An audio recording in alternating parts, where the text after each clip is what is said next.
Hello, hello, hello. Welcome to Making Stuff Up with Wendy. I am Wendy Watkins, the Joy Coach, and I'm so glad you're here with us today. Making Stuff Up is where creativity and mindset intersect for you to create a delicious life. And today we are going to be creating something delicious with my friend Sheri Danzig. Now, some of you may know Sheri Danzig. She is the founder and CEO of Choosing Vibrancy. She has had 30 years as a wellness advocate. And I've known Sheri now about 15 years. And when it comes to water, sleep, clean air, or a clean home, Sheri's the woman you want to talk to. She's also an amazing mom. She's a wife. She's got doggies, and she's someone that loves to celebrate. And I love to celebrate with Sheri. So we really spend a lot of time together over the years. She's recently stepped into her role as a self-care mentor, and she's just all about everybody being able to feel good so they can do good. And that's why we're here. And that's what Making Stuff Up is all about. So let's welcome my friend Sheri.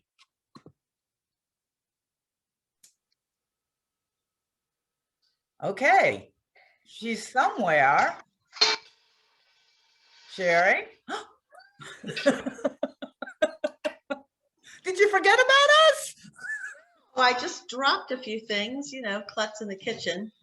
Yeah, well, we all kind of have that sometimes. I'm so glad you're here. Yay! Welcome. Thank you. How fun. Yes, yes. Well, one of the first things we do at on Making Stuff Up is everybody, you and everybody watching, everybody gets an MSU. So now you have new initials to put behind your name. So it could say Sheri Danzig, comma, MSU. And for everybody else, because you know what? We all make stuff up. And if we're going to make stuff up, why not make up the good stuff? So Sheri, today your MSU comes in the shape of a bowl. And here it is for you, my dear. Thank you. You're Thank welcome. You. Got it. Awesome. How does it feel to be the proud owner of an MSU? It's a nice looking one. Yeah. Yeah. Well, you've had an MSU for a long time, Sheri, and we're going to learn more about that. Before we get into that, I want to let everyone know what we're making today, so they kind of have an idea as we're having our conversation, because this is the creativity part. Even though we are all conscious creators, or some of us are conscious creators, that's where creativity could come in. But creativity today is coming in with mascarpone apricots. Yum, yum. Now, my menu's a little different, but very similar. Instead of using apricots, I'm doing a cream cheese date. So if you're following along, I'm going to show you everything you need right here. And the recipe is also on the notes there. So just so you have everything you need, there are some dates, some slivered almonds, some cream cheese, and some honey. Now, Sheri, though, has apricots, mascarpone cheese, but the same almonds and honey. So we're going to be stuffing those babies and probably munching on them as we talk to you. But what a fun, I love that you picked this, Sheri. What was it about this recipe that was tasty for you? Well, in my mind, anything, mascarpone on anything, including a spoon, is delicious. So it just sounded good. I got like special almonds. I just hit Trader Joe's. So these almonds are these, I think they're called Marcano or Marcona. Yes, Marcona almonds, yes. Yeah, and they're flavored all different ways, but I love them. It tastes like a different nut. So I haven't met a nut that I don't like, and I haven't met a mascarpone or a cream cheese I haven't liked. So it's all good. And honey just makes it sweeter. Yeah, fruit, yummy, yummy. All right, Yummy, good, yummy. good. So before we dive into starting to make these, Sheri, tell not just me, but everyone that's listening, how you currently use your MSU? What stuff are you making up these days? In life or food or Whatever you're whatever, thinking. whatever. You know, I think we all have some area in our lives that we can make stuff up and it flows. And there are some things that you look at it and you think, holy crap, how am I going to figure this out? Right. So I love the things that it doesn't seem difficult. For sure in the kitchen for me, that is one of my areas of creative genius, I guess, to be able Yeah. to, if I can call it that, you know, where it's people say, how do you do that? Well, I say the same thing when somebody gives me a paintbrush. How do you do that? How do you, or even drawing something? So for me, I love being creative. I love going to a restaurant and tasting something and then figuring out how I'm going to make it. So that for sure. Yes. I'm a vegetarian, so I can't make stuff up if it's a meat dish because I don't eat meat, so I wouldn't know. Um, but I love all the flavors. I love mixing, you know, savory and sweet together, and just getting a feel for it and having fun with it. I don't think you can mess things up if you use really good ingredients. So I think that's a secret of Yes. whatever you're putting together. If Yes. it's all good stuff individually, it's going to come together in Yes. some wonderful way, some delicious way.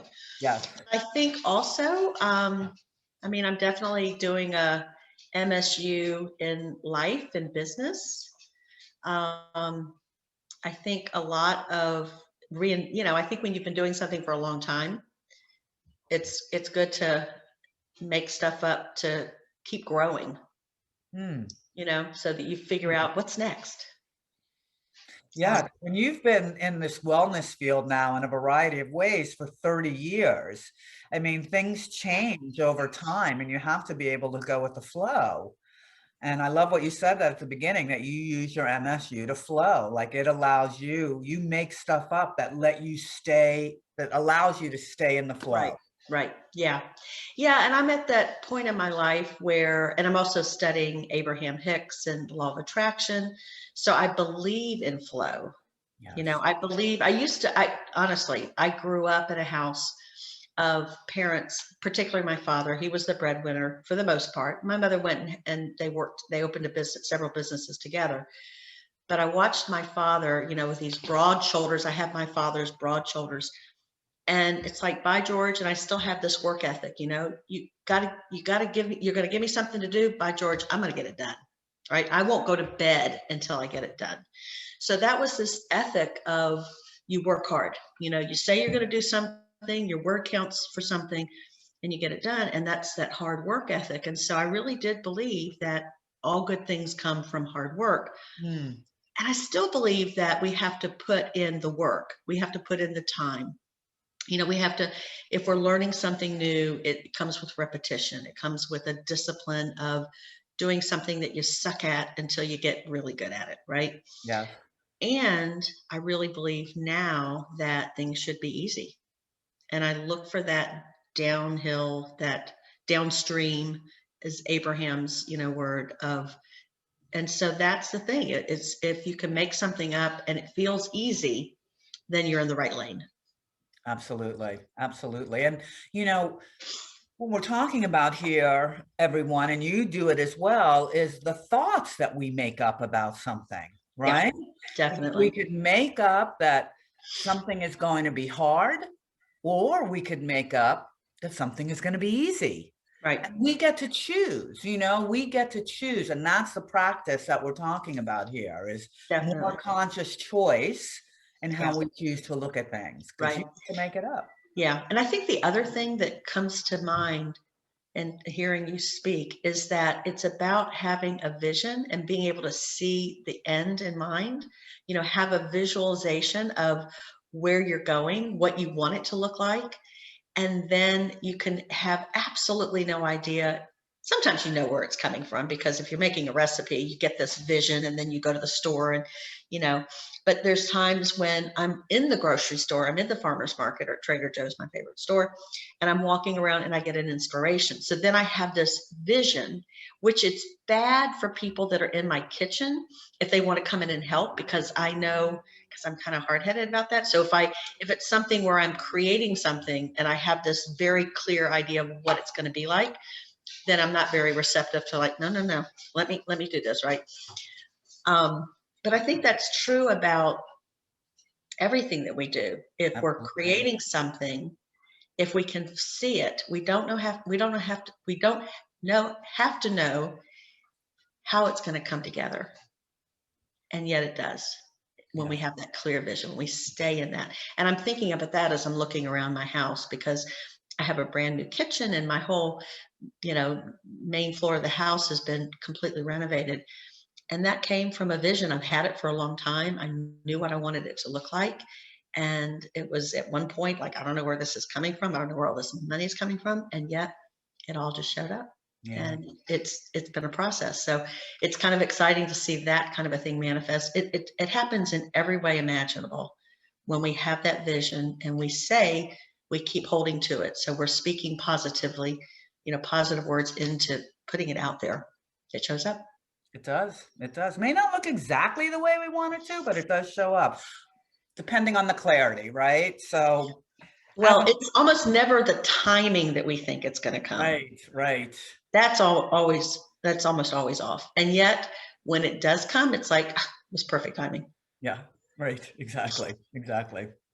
As I was listening to you speak, you said two things that totally brought me back to my grandma Ann's kitchen, and what really helped inspired writing the Joy Factor recipe book. When I talked to my grandma Ann about why her cooking was so good, that is what she told me. She said, I have a clear vision of what I want to make. Mm-hmm. I see the family enjoying the food as I'm cooking it. Yeah. And she said she uses quality ingredients. Yeah. Right. So when we use the quality ingredients, also, which i.e. the good thoughts, right, it helps everything come together. Well, let's continue channeling Grandma Ann, because I also just realized that what I'm making reminds me of Grandma Ann. So you're doing it with, let's go ahead and make one, Sheri, and then so Sheri's going to make one with the apricot and the mascarpone. I'm doing one with a date and cream cheese. Sheri, did your grandma used to make date nut bread in the coffee can? No, I had an unusual grandmother experience. I had a grandmother who came to this country as a child, got married as a child, and never really grew up. Like, she never really, my mother thinks that she probably had severe dyslexia and nobody ever knew about it. So she could barely write. She could barely write her own name. And so nobody ever really wanted to eat her cooking. Okay, gotcha. Well, sorry about that for Grandma, but my grandma, everybody wanted to eat her cooking. Yeah. So this is what this reminds me of. This is like a deconstructed date nut bread. That makes sense. Yeah. And what I'm loving here is it's so easy. I don't know about you over there, but whipping the cream cheese into the date, how's it? It's like so easy. And all you do then is, once the cream cheese or the mascarpone is on your apricot or your date, you sprinkle it with some almond. I know. You know what I'm using? I'm using a ghost pepper infused honey. Ooh, you got a little bite going on there. I like it spicy. Well, I know you do, and you're married to somebody that likes it spicy too. Yes, I am. So then you just drizzle a little honey over it. That was a lot of honey. Ooh, this can't have too much though. Well, maybe you can, but not really. Here we have the those are beautiful. With almonds, cream cheese, and a sprinkle of honey. And this is some rosemary from a show that we did, and you'll see that. So that was about the simplest thing I ever make. When I look back, I think this was under a minute that I just stuffed those things. And what a great appetizer. I know. I'll tell you something I do that's kind of along the lines, somewhat different, but one of the simplest things I do is you take a thing of cream cheese, like the 8-ounce thing, not whipped, and dump red pepper jelly on it. Yeah. That's it. With crackers. It's ridiculous how good it is. Yeah. Anyhow, here's mine. Oh, all right. I'm having one too. Let's have a bite. Oh, goodness, goodness. Oh my God, that's amazing. Mm. Mm, Oh my God. that's so good. And Mm-hmm. these little, the apricots have like, they're like little cups, you know, they kind of have a little, they have Mm-hmm. like sides on them. So, Mm-hmm. mm, This is mm, mm. good. Don't judge me, but I'm gonna eat another one.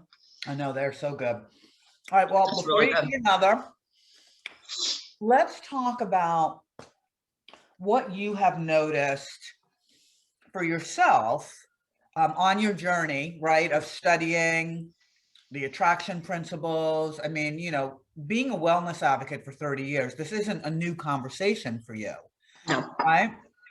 So, where do you think, um, let me put it this way, not where, but when it comes to rituals, right, and helping to remember about our MSU, that Hmm. we have the ability to make stuff up and that it could be either positive or negative, we have a choice. How do you remind yourself of that? How do you remember that? That's a great question. It's something I've been studying particularly for like the last maybe 5 years. And that is to really understand how much power we have over our mind, our thoughts, and how we can put, it's like paying attention. I think it comes down for me to really pay attention to how I feel and the fact that I understand that we get to decide how we want to feel. And so when I'm intentional about that, I get a meditation in, and I've started this practice for the last maybe, I don't know, almost a year. Or before I get out of bed, I do a meditation. Hmm. And it's really I mean, Abraham says 17 seconds. I do it for longer than that. Mhm. Before I get out of bed, before I do anything, grab my phone and all that kind of stuff, right, to get into my day, I think about how I want to feel. I say a mantra, and it's not just saying it, it's feeling it. Yes. And that starts my day. And Beautiful. then it's about paying attention to how I feel throughout the day. So if I get, you know, I don't know about you, for me, it's like a tightness in my stomach. And if I get that feeling going on, then I stop, take a moment, and pay attention to what's going on.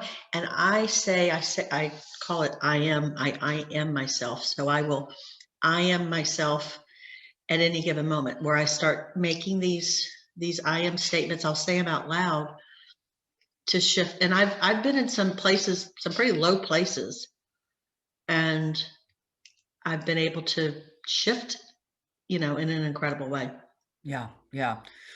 It's true. What you said earlier, though, it's a practice, right? It's something you've been practicing for a long time. So I just want to say here, we're not saying that you can go from depression to joy by thinking about it Yeah. or feeling about it, right? It's a process, it's in a practice, right? You may go from sadness to worry to frustration to contentment before Right. you get to joy, Right. right? In Abraham's, it's the emotional guidance system. But just to know, we're not saying that, if you're dealing Oh with yeah. mental illness, you can't think good things and everything's going to be great. But when Right. you're feeling good and you're in touch with yourself and you notice that your vibration has shifted, you're not feeling as good, the first place to look is like, where's my mindset? Yeah. Yeah. And I think you can be in a tough place and you can get to a slightly higher elevation. And that might be to have something, focus on something that feels good, that feels easy to feel good about. And that gives you enough impetus to call a friend and take another step, and get some support. So yeah, it's not magical, and yet it kind of is in some way, and it's I don't know. Yeah, I don't want to minimize that when people are really struggling. And I think we can find ways to ease ourselves into a slightly better place. Absolutely. To be going down with the flow, going Right. downstream, Yeah. right? Yeah. Instead of upstream. Right. So it helps to have, I think it's like have tools that are close at hand so that you can remind yourself, it's that make stuff up. We can make up stuff that takes us down that spiral, and we start thinking about all the things where we've like screwed up and almost said a different word. You know, and so we've really, we can, you know, we can make a case either way, right? So we can definitely make a case of, you know, all of our screw ups and why we're a certain way.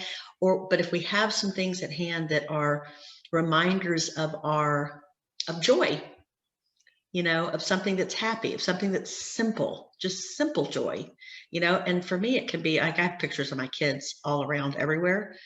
So sometimes, you know, looking at that and reminding myself, you know, there's something much bigger, much more important than this stupid shit that I'm fretting about right now. Yeah, yeah, absolutely, absolutely. And it's such a good thing to remember, right? To be able to step back and notice really how important is this? Not taking away from the importance, but there is something to that. So, Yeah.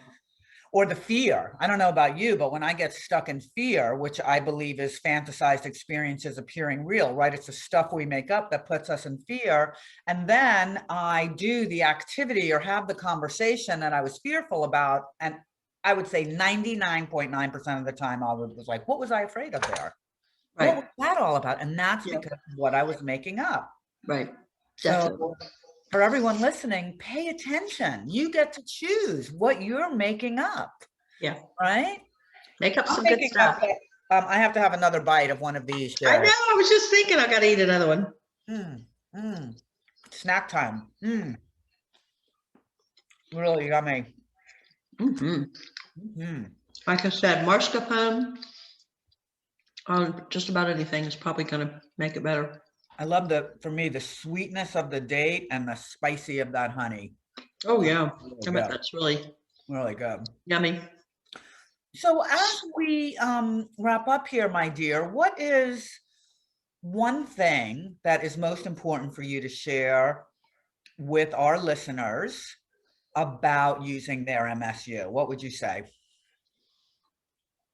Well, I think it's repeating what I just said, which is that when you're in a good space, that's a time to gather up, you know, tools that make it very easy, because the stuff that is in our head that we make up, that's the old stories, that's like hardwired.